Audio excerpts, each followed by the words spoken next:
जय हिंद मेरे प्यारे साथियों, भाइयों और बहनों। आप सभी के लिए मैं आज की इस वीडियो में जानकारी देने वाला हूं कि टेम्परेरी रजिस्ट्रेशन कितने दिनों तक मान्य होता है, इसकी वैलिडिटी क्या होती है, साथ साथ टेम्परेरी रजिस्ट्रेशन होता क्या है, इसके बारे में थोड़ा सा मैं आपको जानकारी देने वाला हूं। क्योंकि पास्ट के कुछ वीडियोज़ मैंने देखा है, नोटिस किया है कि लोग पूछ रहे हैं कि टेम्परेरी रजिस्ट्रेशन कितने दिनों तक मान्य होता है और टेम्परेरी रजिस्ट्रेशन लेके क्या हम ऑल ओवर इंडिया में ड्राइविंग कर सकते हैं नहीं, और टेम्परेरी रजिस्ट्रेशन बेसिकली होता क्या है, थोड़ा सा इसके ऊपर जानकारी दें। तो आज की इस वीडियो में इसी के बारे में आपको सभी को जानकारी देने वाला हूं और ये उम्मीद करता हूं आपसे कि इस वीडियो को आप लोग लाइक करेंगे ज़्यादा से ज़्यादा मात्रा में, क्योंकि आज की इस वीडियो के लिए मैं टारगेट रख रहा हूं वो है 2000 लाइक का। तो ये आपके लिए चुटकियों में बताने वाला काम है। तुरंत इस वीडियो को लाइक करके शेयर करिए, चैनल पर सब्सक्राइब कर लीजिए ताकि ऐसी इन्फॉर्मेटिव वीडियो आपको फ्यूचर में भी मिलती रहे। टेम्परेरी रजिस्ट्रेशन, अस्थायी पंजीकरण, हिंदी में इसका मतलब होता है। तो दोस्तों, ये अस्थायी पंजीकरण जो होता है या अस्थायी पंजीकरण करवाने के पहले के प्रीमियरली स्टेज होता है। आपको पता होना चाहिए कि आप जब कोई भी गाड़ी इंडिया में लेते हैं, इंडिया ही नहीं ऑल ओवर वर्ल्ड में कहीं भी गाड़ी लेंगे तो आपको रजिस्ट्रेशन करवाना पड़ता है, यानी कि पंजीकरण करवाना पड़ता है आरटीओ से, यानी कि रीजनल ट्रांसपोर्ट ऑफिस से पंजीकरण करवाना पड़ता है। तो जो पंजीकरण होता है ये 2 चरणों में होता है। पहला होता है टेम्परेरी जो अस्थायी होता है और दूसरा होता है परमानेंट रजिस्ट्रेशन। तो 2 स्टेज हो गए। तो जो आप कोई गाड़ी अगर ले रहे हैं तो सबसे पहले अगर नई लेंगे तो वहाँ पर डीलर की तरफ से आपको एक स्पेशल कैटेगरी का नंबर प्रोवाइड किया जाता है, वो होता है टेम्परेरी रजिस्ट्रेशन। ठीक है, डीलर की तरफ से स्पेशल कैटेगरी का एक नंबर मिलेगा, वो आपको टेम्परेरी रजिस्ट्रेशन होता है आपकी गाड़ी पर वो लगा रहेगा।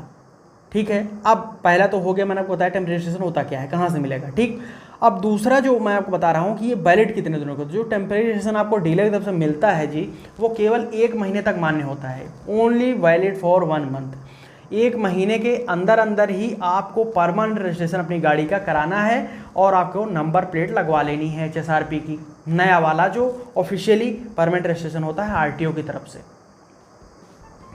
तो 1 महीने तक मात्र इसकी वैलिडिटी होती है टेम्परेरी रजिस्ट्रेशन की, यह नोट करके रख लीजिए। ठीक है, अब यहाँ पर इसी में जुड़ा जो तीसरा क्वेश्चन आप लोग पूछते हैं कि हम टेम्परेरी रजिस्ट्रेशन कहाँ गाड़ियाँ चला सकते हैं, कहाँ नहीं चला सकते हैं।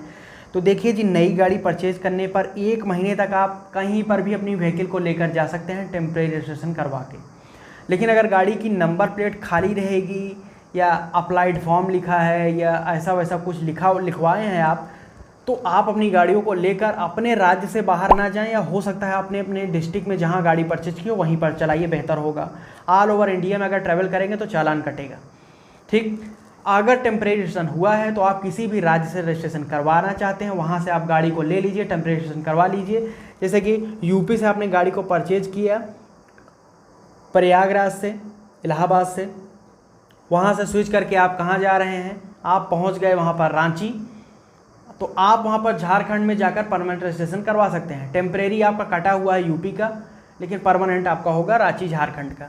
ठीक, ऐसे ही आप बंगाल का जो है बिहार में लेकर आ सकते हैं, महाराष्ट्र का यानी कि मुंबई का आप लेकर आ सकते हैं यूपी में, तो कानपुर में भी आप पंजीकरण करवा सकते हैं, आप कहीं पर भी करवा सकते हैं। तो ये टेम्परेरी का फ़ायदा ये होता है, टेम्परेरी आप रजिस्ट्रेशन करवा कर ऑल ओवर इंडिया में, मेन पंजीकरण परमानेंट वाला कहीं पर भी जाकर करवा लीजिए, लेकिन 1 महीने के अंदर करवाइए। समझ में आपको सब कुछ आ गया होगा। ठीक, कहीं पर भी गाड़ियाँ चला सकते हैं, 1 महीने तक वैलिडिटी होती है। टेम्परेचर होता क्या है, डीलर तरफ से मिलता है, सारी जानकारी मैंने आपको दे दी। हाँ, अभी भी कोई डाउट को क्वेश्चन हो तो आप वहाँ पर कमेंट सेक्शन में कमेंट करके पूछ लीजिएगा। टेम्परेरी रजिस्ट्रेशन की जो फ़ीस होती है ये घटती बढ़ती रहती है और डिपेंड करती है आपके राज्य पर। नॉर्मली इसकी फ़ीस 1000 रुपये से लेकर 1500 रुपये के बीच में होती है। तो इसीलिए मैंने आपको फ़ीस के बारे में ज़्यादा मैं प्रेशराइज करके नहीं बताऊंगा, क्योंकि एक्चुअल फ़ीस जो है वो डिपेंड करती है आपके राज्य पर। मैंने ओवरऑल आपको फ़ीस बता दी, कई राज्यों की मैंने जब देखा फ़ीस तो 1000 रुपये से लेकर 1500 रुपये के बीच में ये फ़ीस वेरी करती रहती है। तो ये फ़ीस की बात हो गई। उम्मीद करता हूँ आपको टेम्परेरी रजिस्ट्रेशन संबंध में डाउट्स क्लियर हो गए होंगे। नहीं हुए तो कमेंट करके पूछिए, मैं आपको आंसर देके उसका डाउट क्लियर करूँगा। कमेंट में ना आपको अच्छा लगे तो आप पर्सनली एडवाइस सुझाव मुझसे बातचीत कर सकते हैं @ट्रांसपोर्ट ज्ञान @अंकित जी, इंस्टाग्राम ट्विटर पर अवेलेबल अपने क्वेश्चन पूछिए। यहाँ तक वीडियो देखा लाइक नहीं किया लाइक करके चैनल सब्सक्राइब कर लीजिएगा। बहुत बहुत धन्यवाद यहाँ तक वीडियो देखने के लिए। जय हिंद, वंदे मातरम।